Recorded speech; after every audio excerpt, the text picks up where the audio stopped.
Hello, everyone. My name is Andrew Johnson, and my partner's name is William D. Armand. We decided to do our final data project on Major League Baseball pitch data. The idea of why we chose this project is specifically because we love sports, and especially baseball.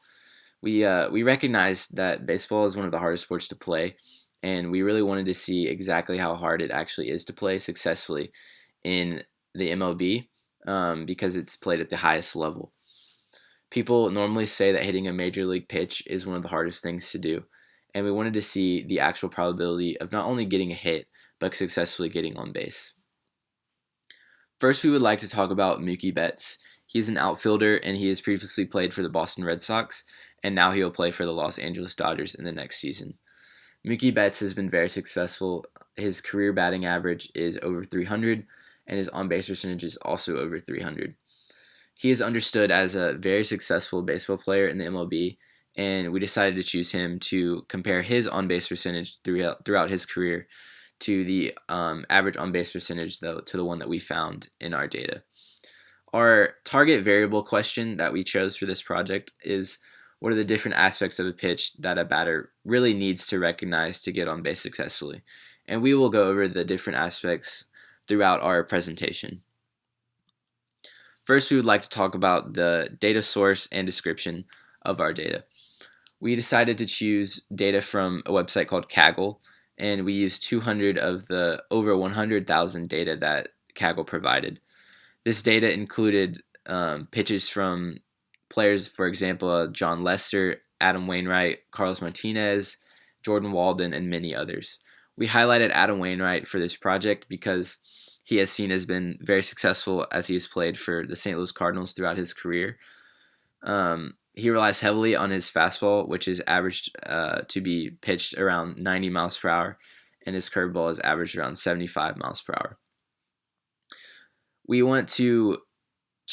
chose this data specifically because it has pitch data from the MLB seasons of 2015 all the way through 2018.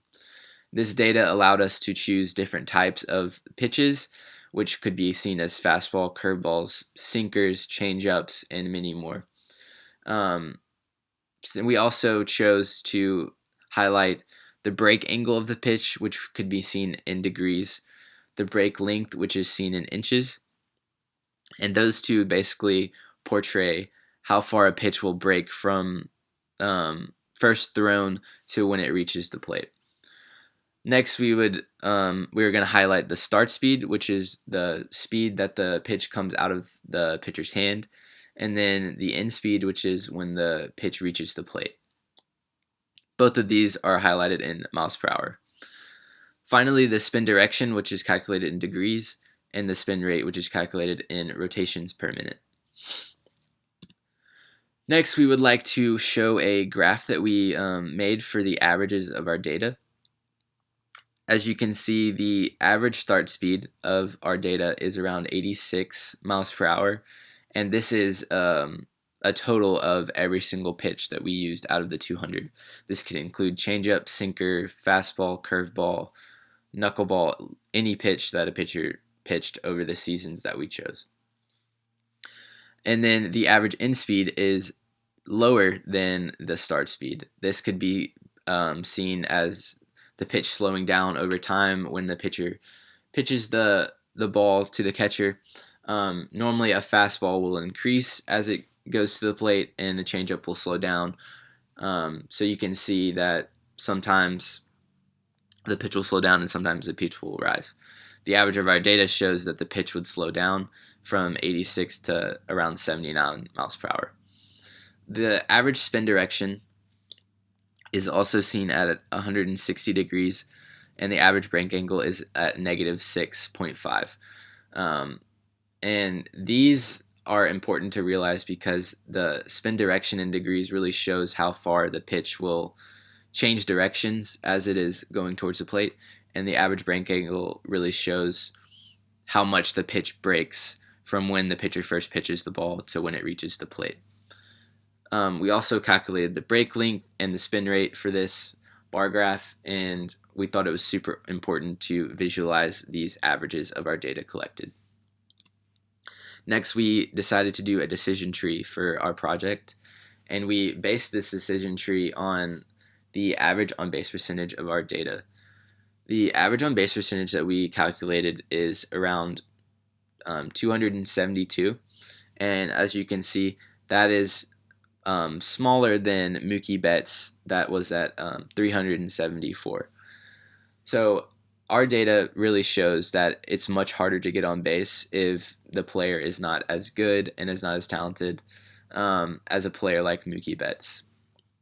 We decided to choose our aspects such as pitch type, spin rate, and spin direction in degrees. For example, the pitch types that we saw in our decision tree that split.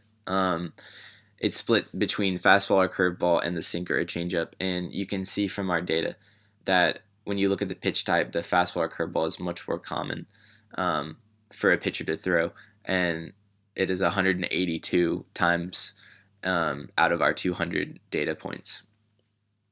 Going down our decision tree, we also looked at the start speed, and you can see that for the different types of pitches, they are around 74 and 76 miles per hour, and we will continue to the next slide to finish out our decision tree. We also decided that in speed and the break length and the break angle is very important to look at. You can see that the in speed can also be very close to each other when it's around 80 or 76 miles per hour.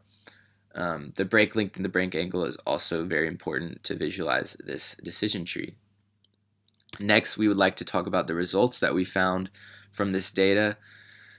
As we've already mentioned, the average on base percentage from our data is around 27% or 272, otherwise known for Major League Baseball data. The fastball and curveball are the most common pitches thrown by Major League pitchers. The spin rate is normally less than 2,645 rotations per minute. The spin direction is less than 198 degrees. The start speed is normally greater than 74 miles per hour, and the end speed is greater than 80 miles per hour. This really shows that the fastball and curveball are more common pitches to be thrown, as the fastball will speed up over time from when the pitcher throws the ball to when it reaches the plate. The break length and break angle are also important, as we mentioned in our results. We really think that it's important to look at the decision tree, and the things that we highlighted on this results page are the correct path for the decision tree for our data. This really shows that a batter would have to understand all of these things and really see how likely it is for a pitcher to throw these. It shows the highest probability of reaching base successfully, and we thought that was super important to see. Thank you for spending the time watching our presentation, and we hope you enjoyed